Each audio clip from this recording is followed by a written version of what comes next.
نحمده ونصلي على رسوله الكريم اما بعد فاعوذ باللہ من الشیطان الرجیم بسم اللہ الرحمن الرحیم پارہ نمبر 8 سورۃ الانعام اور پارے کا رکوع نمبر 7 اور سورت کا رکوع نمبر 20، آیت نمبر 164 اور 165، سورت کی آخری دو آیتیں۔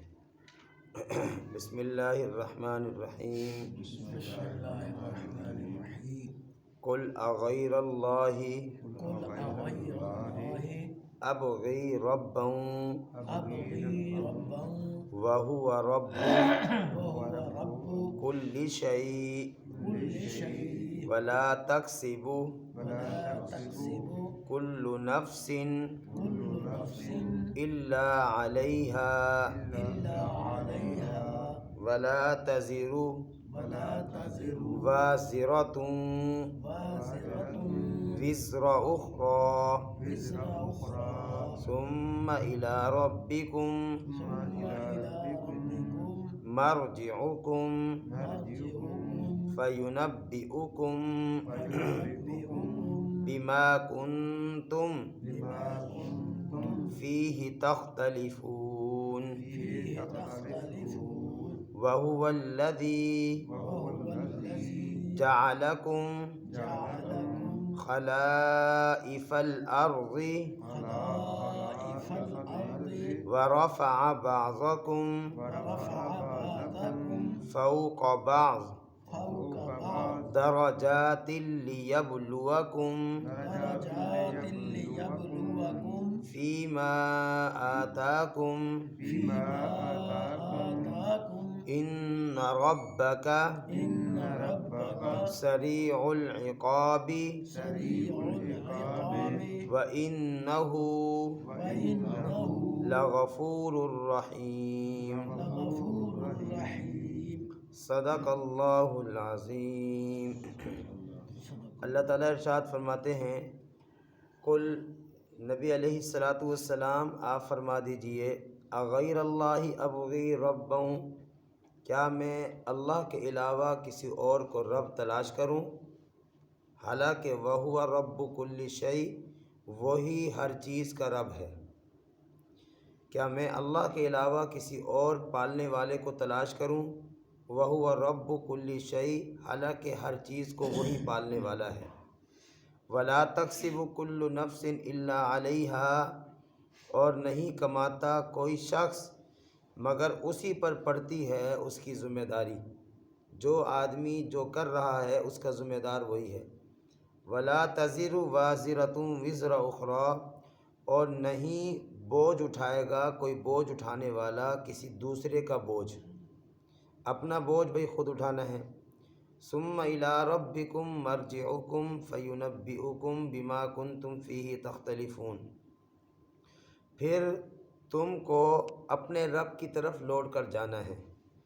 فینبئکم، بس وہ بتلا دے گا تم کو، بما کنتم فیہ تختلفون، جن چیزوں میں تم اختلاف کرتے رہے، ان چیزوں میں وہ تمہیں یہ بات بتلا دے گا کہ ٹھیک کون تھا غلط کون تھا۔ اختلاف جو کرتے تھے تو اختلاف میں حق پر کون تھا اور ناحق کون تھا۔ فرمایا کہ وَهُوَ الَّذِي، وہی ہے ذات، جَعَلَكُمْ، جس نے بنایا ہے تم کو، خلائف الارض، زمین میں اپنا نائب، اپنا خلیفہ، وَرَفَعَ بَعْضَكُمْ فَوْقَ بَعْضٍ، اور بلند کیا ہے تم میں سے بعض کو بعض پر، درجات، درجے کے اعتبار سے۔ کیوں؟ لِيَبْلُوَكُمْ فِيمَا آتَاكُمْ، تاکہ آزمائے تم کو ان چیزوں میں جو تم کو دی ہیں۔ ان ربک سریع العقاب، بے شک آپ کا رب جلد سزا دینے والا ہے۔ وَإِنَّهُ لَغَفُورٌ الرحیم، اور بے شک وہ البتہ معاف کرنے والا ہے اور بے حد مہربان ہے۔ گزشتہ آیات میں اللہ رب العالمین نے نبی علیہ الصلاۃ والسلام کو فرمایا کہ آپ فرما دیجئے۔ قرآن پاک کی اس آیت میں حکم اللہ پاک کا ہے، لیکن بذریعہ پیغمبر صلی اللہ علیہ وسلم کے اللہ اس کو بیان فرماتے ہیں کہ اننی ہدانی ربی الی صراط مستقیم، بے شک مجھ کو میرے رب نے سیدھے رستے پر ہدایت، سیدھے رستے کی طرف ہدایت نصیب فرمائی ہے۔ اور اگلی آیت میں فرمایا کہ ان صلاتی، بے شک میری نماز، و نسکی، بے شک میری قربانی، و محیایا و مماتی، اور بے شک میرا زندہ رہنا اور میرا فوت ہونا، للہ رب العالمین، یہ رب العالمین کے لیے۔ اللہ رب العزت بے حد مہربان ہیں، اس ذات کی کرم نوازی ہے کہ اس نے ہمیں زندہ کرنے کے بعد، پیدا کرنے کے بعد زندگی گزارنے کے بہترین اصول عطا فرمائے۔ حضرت سیدنا ابو موسیٰ اشعری رضی اللہ تعالیٰ عنہ، یہ اشعر قبیلے کے ایک سردار تھے اور بڑے جلیل القدر صحابی ہیں۔ یہ فرماتے ہیں کہ یہ جو آیت مبارکہ ہے، یہ آیت مبارکہ بڑی اہم ہے، اور اس آیت کو یاد رکھنا چاہیے اور اس آیت کا مراقبہ کرنا چاہیے۔ مراقبہ کرنے کا مطلب کیا ہے؟ کہ انسان کسی بھی وقت تنہائی میں اکیلے بیٹھ کر تمام دنیا اور دنیا والوں سے یکسو ہو کر اپنا تعلق اللہ پاک کے ساتھ جوڑ کر اس بات کا تصور کرے کہ اللہ پاک کی طرف سے رحمتوں کی تجلی، رحمتیں اور برکتیں میرے دل پر نازل ہو رہی ہیں، اور پھر میرے دل میں جو گناہوں کی، جو ظلمت کی، جو بدعات کی، رسومات کی تاریکی ہے، اندھیرا ہے، وہ میرے دل سے نکل رہا ہے۔ اللہ کی رحمت، اللہ تعالیٰ کی رحمت کا نور، اللہ تعالیٰ کی برکت کا نور میرے دل میں آ رہا ہے۔ تصور کرے، آنکھیں بند کر لے اور دنیا سے لا تعلق ہو جائے، یکسو ہو جائے، اپنے دل و دماغ سے دنیا کے خیالات کو نکال لے۔ نکالنے کے بعد وہ اس کا تصور کرے کہ اللہ پاک کی طرف سے بذریعہ جناب محمد الرسول اللہ صلی اللہ علیہ وسلم انوارات کی، رحمتوں کی، برکتوں کی بارش میرے دل پر ہو رہی ہے، اور رحمتوں کا نور میرے دل پر برس رہا ہے، اور میرے دل میں جو گناہوں کا اندھیرا ہے، جو بدعات کا اندھیرا ہے، جو رسومات کا اندھیرا ہے، وہ نکل رہا ہے۔ یہ تصور کر کر پھر اس آیت کو سوچے کہ کیا میری نماز اللہ کے لیے ہے؟ کیا میری عبادات اللہ کے لیے ہیں؟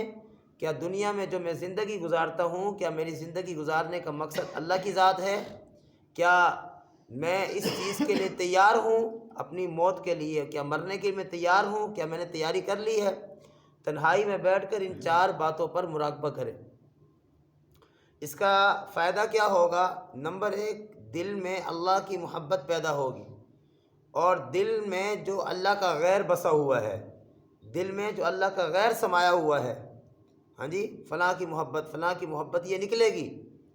اور ان چار چیزوں پر جب انسان مراقبہ کرے گا تو نتیجہ یہ نکلے گا کہ انسان کی عبادات، انسان کی نمازیں، زندگی گزارنے کا مقصد اور موت کی تیاری کرنا اس کے لیے آسان ہو جائے گا۔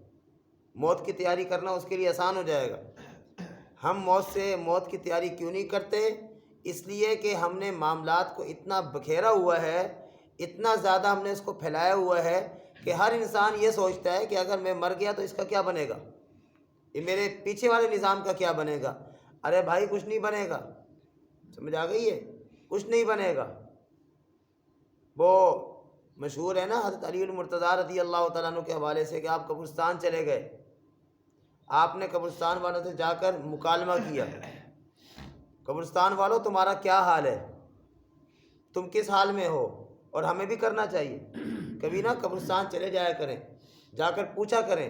یہ نہیں کہ وہاں سے جواب ملے گا، انسان کو بہت کچھ حاصل ہوگا کہ قبرستان والوں تم کس حال میں ہو؟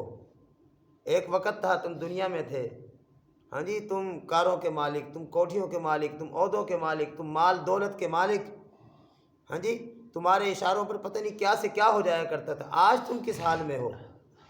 تو حضرت علی المرتضیٰ رضی اللہ تعالیٰ عنہ نے بھی جا کر اسی طرح اہل قبور سے سوال کیا۔ تو یہ ایک مکالمہ ہے سمجھانے کے لیے۔ تو پھر کہتے ہیں کہ قبر والوں نے حضرت علی المرتضیٰ رضی اللہ تعالیٰ عنہ سے سوال کیا، آپ بتائیں کہ ہمارے پیچھے والے کس حال میں ہیں؟ انہوں نے کہا کہ جن مکانات میں تم رہتے تھے ان مکانات میں آج کوئی اور رہتا ہے، جن مکانات کے تم مالک تھے ان میں آج کوئی اور مالک بنا بیٹھا ہے، جن عورتوں کی محبت میں تم نے پتہ نہیں کیا کچھ کیا تھا، آج ان عورتوں نے نئے شوہر کر لیے ہیں، جس اولاد کے لیے تم نے حلال حرام جائز ناجائز کسی چیز کو نہیں دیکھا، آج وہ اولاد دنیا اور دنیا کے مال دولت میں، دنیا کے دھندوں میں اس قدر مصروف ہے، وہ بھول گئی ہے کہ ہمیں اس دنیا میں یعنی لے کر آنے والا اللہ کی ذات ہے، لیکن سبب باپ بنا تھا، وہ باپ کدھر ہے؟ وہ تمہیں بھول گئی، یہ حقیقت ہے۔ تو انسان کو مراقبہ کرنا چاہیے، چونکہ ہمارے بکھیرے اتنے زیادہ ہیں، ہمارے معاملات اتنے زیادہ ہیں۔ یار کھانی کتنی ہے؟ 2 روٹی، بعض لوگوں کو 2 بھی نہیں ہضم نہیں ہوتی، وہ 2 روٹی کھا کر جو ہے نا 4 گھنٹے پیٹ کو پکڑ کے بیٹھے رہتے ہیں کہ یار پیٹ میں درد ہو گیا، یہ ہو گیا، وہ ہو گیا، 2 بھی ہضم نہیں ہوتی۔ کھانا کیا ہے؟ 2 روٹی۔ رہنا کہاں ہے؟ ایک چارپائی پہ انسان سوتا ہے، اس چارپائی پر گدا بچھ جائے تب، وہ چادر بچھ جائے تب، سونا تو اسی پر ہے، کچھ بھی نہ بچھے پھر بھی سونا تو اس چارپائی پر ہے۔ 2 روٹی کھانی ہے، ایک چارپائی پہ انسان نے سونا ہے، 3 سوٹ ہو انسان کے پاس، زندگی اچھی گزر جاتی ہے۔ لیکن ہماری خواہشات، ہمارے معاملات، ذرا سوچیں، ہم صبح ہوتی ہے کیا سوچنا شروع کرتے ہیں، شام ہوتی ہے ہم کیا سوچتے رہتے ہیں، سارا دن اسی کام میں لگے رہتے ہیں، اسی کام میں لگے رہتے ہیں کہ بس کس طریقے سے یہ زیادہ ہو جائے، یہ زیادہ ہو جائے، یہ زیادہ ہو جائے۔ موت کی فکر ہی نہیں ہے، موت کی تیاری کا احساس ہی نہیں ہے۔ بھائی جب موت کی فکر نہیں ہوگی، موت کی تیاری کا احساس نہیں ہوگا، تو ظاہر سی بات ہے کہ موت سے انسان ڈرے گا، موت سے خوف زدہ ہوگا۔ حالانکہ موت کیا چیز ہے؟ موت کیا چیز ہے؟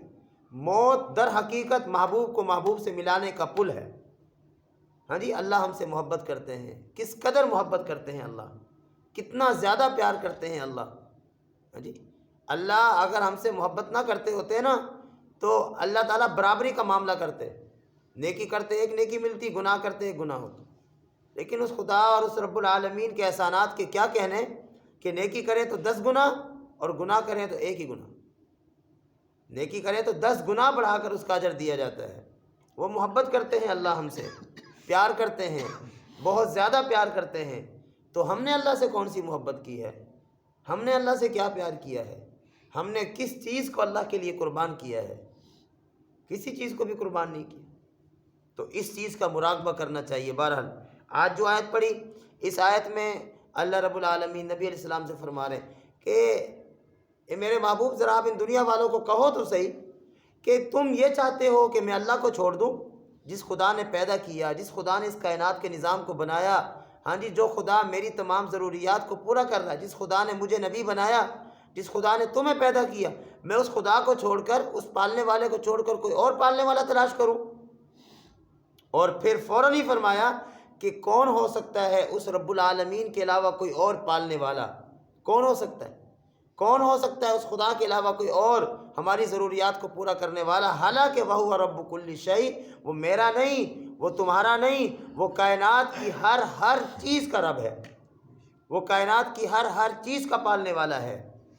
عجیب بات ہے، یہاں یاد آ گیا، میں عرض کر دیتا ہوں۔ حدیث پاک میں آتا ہے کہ ایک انسان صدقہ کرتا ہے نا، صدقہ کرتا ہے، اللہ اس کے صدقے کو ایسے پالتے ہیں، اللہ اس کے صدقے کی ایسی پرورش کرتے ہیں جس طرح فرمایا کہ تم اپنے جانوروں کی پرورش کرتے ہو۔ وہ جانور چھوٹا سا ہوتا ہے، تم اس پر محنت کرتے ہو، اس کو کھلاتے ہو، پلاتے ہو، ہاں جی، اس کی پرورش کرتے ہو، دیکھ بھال کرتے ہو، نتیجہ یہ نکلتا ہے کہ وہ 2 سال کے بعد، 3 سال کے بعد کئی گنا بڑھ چکا ہوتا ہے۔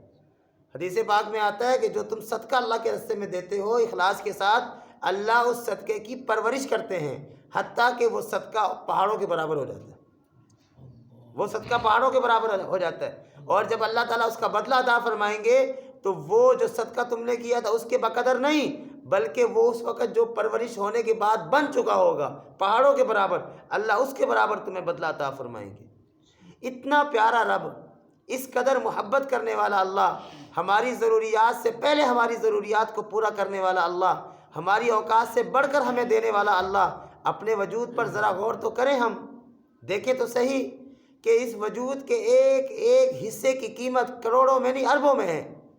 بلکہ قیمت کیا، قیمت تو اس چیز کی ہوتی ہے جو مل جائے۔ ہاں جی، یہ جا کر بازار سے خریدوں قیمت دے دوں، اس کی قیمت ہوتی ہے۔ اس ہاتھ کی قیمت کہاں سے آ گئی؟ ایک دفعہ یہ ہاتھ ختم، پھر یہ کہاں سے ملے گا؟ کوئی ہے کہ وہ ہمیں اپنا ہاتھ دے دے، ہم سے پیسے لے لے؟ کوئی بھی نہیں دیتا۔ آنکھ کی قیمت تو اس کی ہوتی ہے کہ آنکھ خراب ہو جائے، اس کے بدلے میں اور چیز مل جائے، اور آنکھ مل جائے، اس کی قیمت۔ اللہ پاک نے جو چیز بنائی ہے وہ بغیر قیمت کے ہے، اس کی کوئی قیمت ہی نہیں، اس کا کوئی مول ہی نہیں ہے۔ وہ اتنی قیمتی ہے، اتنی اعلیٰ ہے۔ رات نا وہ غالباً حویلی رکھا کا ایک واقعہ، میں ایک ساتھی رات نا مجھے ہمارے مولانا نصر اللہ صاحب کے نا سسر کل فوت ہو گئے، اللہ تعالیٰ ان کی مغفرت فرمائے، تو میں نے میسج کیا، وہ ایک بچے نے میسج پڑھا تو اس نے اپنے ابو کو فون کیا کہ مولانا نصر اللہ صاحب فوت ہو گئے، وہ سسر والا اس کو لفظ سمجھ نہیں آیا، اس نے فون ہو، تو وہ مجھ سے نا پھر عشاء میں پوچھ رہے تھے، تو ویسی بات چل پڑی کہ جی وہ پرسوں یہاں بیٹھے ہوئے تھے، جمعرات کو اجلاس تھا مسجد میں، تو وہ تشریف لائے تھے مولانا نصر اللہ صاحب، تو انسان حیران ہو جاتا ہے، ابھی 2 دن پہلے تو ہمارے ساتھ بیٹھے تھے، تو دل میں یہ بات آتی ہے نا، 2 دن پہلے بیٹھے تھے، کیسے ہو گیا یار، یہ کیسے ہو گیا، یہ ہمارے کوئی بس کا نظام ہے کہ کیسے ہو گیا؟ تو پھر میں نے اس کو ایک ویڈیو دکھائی، وہ ایک بچہ ایک جنریٹر کو چلانے لگا یا بند کرنے لگا، تو اس نے چادر اوڑھی ہوئی تھی، کوئی بڑا جنریٹر تھا، چادر اوڑھی ہوئی تھی، وہ چادر جو ہے نا جنریٹر میں آئی، اس کی ویڈیو موجود ہے، سر بالکل قیمہ بن گیا، بالکل وجود سے اس کی بوٹیاں نا، میں بھی دکھاتا ہوں آپ کو درس کے بعد، اس کی بوٹیاں، سر کی بوٹیاں بکھری ہوئی ہیں، ٹھیک، اس کے تو وہم و گمان میں بھی نہیں ہوگا جس وقت وہ جنریٹر کے قریب گیا ہوگا بند کرنے کے لیے، چلانے کے لیے، جو بھی، تو یہی ہے ہماری حقیقت، ہمارے وہم و گمان میں بھی نہیں، ہم بیٹھے دل میں پتہ نہیں کیا کیا خیالات ہیں، اٹھ کے یہ کریں گے، یہ کریں گے، یہ کریں گے، موت ہنس رہی ہوتی ہے ہمارے اوپر، خدا کی خدائی ہنس رہی ہوتی ہے کہ بندے کے خیالات دیکھو، اس کو پتہ نہیں ہے کہ میرے ساتھ ہونے کیا لگا، تو حقیقت تو یہی ہے، بالکل یہی حقیقت۔ تو اللہ فرماتے ہیں، رسول اللہ صلی اللہ علیہ وسلم کو فرماتے ہیں، آپ کہیں کہ تم یہ چاہتے ہو کہ میں اللہ کے علاوہ کوئی اور پالنے والا تلاش کروں، تو اللہ کے علاوہ کون ہے جو کسی چیز کو پال سکتا ہو، جو کسی چیز کی تربیت کر سکتا ہو؟ کون ہے؟ کون ہے؟ کوئی بھی نہیں ہے، سوال ہی پیدا نہیں ہوتا ہے۔ فرمایا وَلَا تَكْسِبُ كُلُّ نَفْسٍ، کہ نہیں کماتا کوئی انسان مگر اس کی ذمہ داری اس پر ہے، جو کچھ ہم کر رہے ہیں، یاد رکھیے، دل میں اس بات کو جگہ دیجیے، جو کچھ کر رہے ہیں، ٹھیک ہے، اس کے ذمہ دار ہم خود ہیں۔ قرآن پاک میں اللہ تعالیٰ فرماتے ہیں وَقَالَ الَّذِينَ كَفَرُوا لِلَّذِينَ آمَنُوا اتَّبِعُوا سَبِيلَنَا، کہ کافر جو ہے نا وہ ایمان والوں کو کہتے تھے کہ ہمارے رستے کی اتباع کرو، ہمارے رستے پر چلو، باقی اگر تم جو کہتے ہو، ایمان والوں کو کافر کہتے ہیں کہ تم جو کہتے ہو کہ اسلام، رسول اکرم صلی اللہ علیہ وسلم کی تعلیمات یہ غلط ہے، وہ کافر کہا کرتے تھے ایمان والوں، وہ غلط ہے، اگر یہ ٹھیک ہوئی بھی صحیح، اگر ان کی دعوت، ان کی نبوت ٹھیک بھی ہوئی، وَلْنَحْمِلْ خَطَایَاكُمْ، ظاہر ہے کہ پھر تم ان کے نافرمان بن جاؤ گے نا، اگر تم ان کے خلاف چلو گے، نافرمان بن جاؤ گے، تو تمہاری نافرمانیوں کو وَلْنَحْمِلْ خَطَایَاكُمْ، کل قیامت والے دن ہم اٹھا لیں گے۔ یہ کافر کہا کرتے تھے ایمان والوں کو کہ تم ہمارے نقش قدم پر چلو، ہمارے ساتھ مل جاؤ، یہ سب کچھ جھوٹ ہے، نعوذ باللہ۔ اگر ٹھیک بھی ہوا اور تم ظاہر ہے کہ اگر یہ ٹھیک ہوا تم اس کی نافرمانی کرو گے تو گناہگار ہو جاؤ گے، تو تم پریشان نہ ہو، وَلْنَحْمِلْ خَطَایَاكُمْ، ان گناہوں کو، ان غلطیوں کو، ان کمی بیشیوں کو ہم اٹھا لیں گے۔ کیسی بات ہے، کتنی دلیری ہے یہ، ٹھیک ہے۔ اللہ فرماتے ہیں یہ غلط ہے، جو کرو گے وہ بھرو گے، جو کرے گا وہ بھرے گا، سمجھ آ رہی ہے؟ وَلَا تَزِرُ وَازِرَةٌ وِزْرَ أُخْرَىٰ، اور فرمایا کہ کوئی بوجھ اٹھانے والا کسی اور کا بوجھ خود نہیں اٹھائے گا، ہر بوجھ انسان خود اٹھائے گا جس نے وہ کیا ہے۔ سوچ لیں، میری بات سمجھ آ رہی ہے؟ سوچ لیں کہ میں کتنا بوجھ اٹھا سکتا ہوں، کیا کر سکتا ہوں، ڈر نہیں لگتا اللہ پاک کا۔ انسان کمزور ہے بہرحال، لیکن اس طرح کی چیزیں سن کر تو انسان کو ڈر جانا چاہیے نا۔ جو جانور کسی کا ناحق غصب کیا ہوگا، وہ جانور کل قیامت والے دن کندھے پر سوار کر دیا جائے گا، اور انسان اس جانور کو اٹھا کر پھر میدان حشر کی طرف جائے گا۔ جو زمین کا حصہ کسی کا غصب کیا ہوگا، وہ حصہ توق بنا کے اس کے گلے میں ڈال دیا جائے گا، اور وہ اس حصے کو گھسیٹتا ہوا میدان حشر کی طرف جائے گا۔ کیسے جائیں گے؟ ہمیں ڈر ہی نہیں لگتا۔ دنیا میں چند زمین کے ٹکڑے بنانے کے لیے جو کسی کام کے نہیں ہیں، سچی بات ہے، کسی کام کے نہیں ہیں، ان ٹکڑوں سے کیا ملتا ہے؟ کیا ملتا ہے ان ٹکڑوں سے؟ کچھ بھی نہیں ملتا۔ اللہ دیتے ہیں سب کچھ۔ جب خدا کو ناراض کریں گے تو سکون بھی برباد ہو جائے گا اور ملنا بھی کچھ نہیں ہے۔ تو وہ زمین کے ٹکڑے، وہ زمین کا حصہ، وہ زمین کا خطہ توق بنا کر انسان کے گلے میں ڈال دیا جائے گا، اور ان کو کہا جائے گا چلو اس کو گھسیٹتے ہوئے لے کر جاؤ۔ انسان کیسے لے کر جائے گا؟ اللہ فرماتے کہ ہر چیز کی ذمہ داری انسان کے اپنے سر پر ہے، لہذا میرے دوستو وہ کرو جس کی ذمہ داری کل اٹھا سکتے ہو۔ ہم وہ کریں جس کی ذمہ داری کل اٹھا سکتے ہیں، وہ کریں جس کا ہم جواب اللہ کے حضور دے سکتے ہیں۔ جس کا جواب نہیں دے سکتے، بیوی کو بچوں کو خوش کرنے کے لیے خدا کو ناراض نہ کرو، بیوی بچوں کو کے حقوق پورے کرو، جائز حقوق پورے کرو، ٹھیک ہے، ان کے مطالبات نہ پورے کرو، حقوق پورے کرو۔ بچوں کے حقوق اور ہیں، مطالبات اور ہیں، مطالبات پورے کرو نہ کرو، حقوق پورے کرو۔ حقوق پورے کرنے میں ہم جواب دہ ہیں، ذمہ دار ہیں، مطالبات کے پورا کرنے میں ہم جواب دہ نہیں ہیں، ذمہ دار نہیں ہیں۔ سمجھ لیں اس بات کو بھائی۔ فرمایا کہ ثم الی ربکم مرجعکم، پھر تم اپنے رب کی طرف لوٹ کر جاؤ گے، اور جب اللہ کے پاس جائیں گے، یہ تو حقیقت ہے، یہ تو یقینی ہے، اس میں تو 1% شک نہیں ہے، اللہ کے حضور پیش ہونا ہے تو اللہ بتلا دیں گے فیما فیہ یختلفون، جس میں تم اختلافات کرتے تھے۔ فرمایا کہ وَهُوَ الَّذِي جَعَلَكُمْ خَلَائِفَ الْأَرْضِ، اللہ ہی وہ ذات ہے جس نے تم کو زمین میں خلیفہ بنایا، اپنا نائب بنایا۔ ہر کلمہ گو اللہ کا نائب ہے، ہر کلمہ گو اللہ کا خلیفہ ہے۔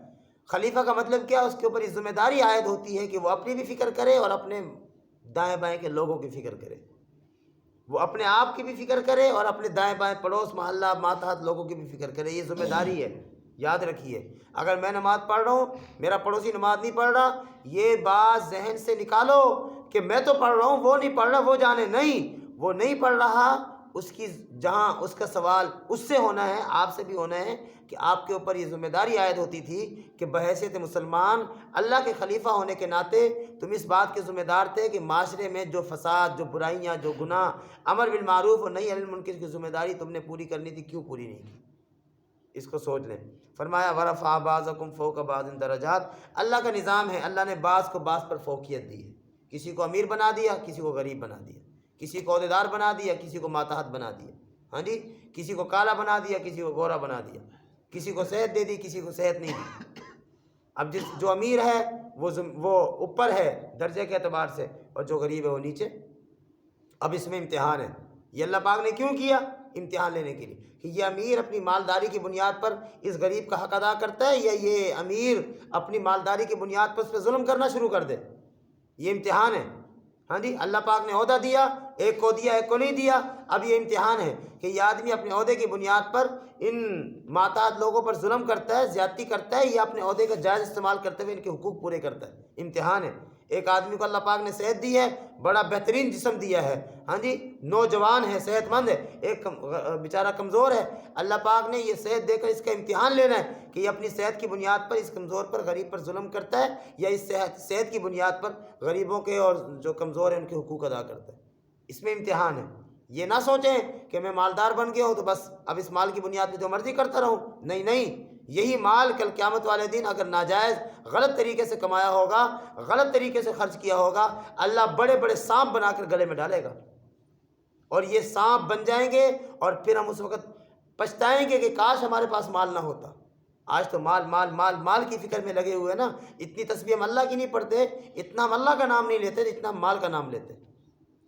فرمایا ان ربک سریع العقاب، بے شک آپ کا رب جلد سزا دینے والا ہے، جب معاف کر دے تو اس سے کوئی پوچھنے والا نہیں، اگر مہلت دے دے تو اس کی مرضی، اور اگر وہ پکڑنے پر آئے تو اس کی پکڑ سے کوئی بچانے والا نہیں۔ اس صورت کی ابتدا الحمد سے ہوئی تھی، تمام تعریفیں اس اللہ کے لیے ہیں، اور اس صورت کا اختتام وَإِنَّهُ لَغَفُورٌ الرحیم پر ہو رہا ہے۔ تعریف ساری اللہ پاک کی، تمام تر تعریف اللہ پاک کی، ٹھیک ہے۔ آغاز بھی اللہ پاک نے اپنے نام سے کیا، اور اختتام بھی اللہ پاک اپنے نام پر کر رہے ہیں۔ وہاں اللہ پاک کا ذاتی نام تھا، یہاں اللہ پاک کے صفاتی نام ہیں۔ اللہ رب العالمین جو کچھ ہمیں قرآن و حدیث میں اللہ تعالیٰ سمجھاتے ہیں، اللہ اس کو سمجھنے کی، اس پر عمل کرنے کی توفیق عطا فرمائے۔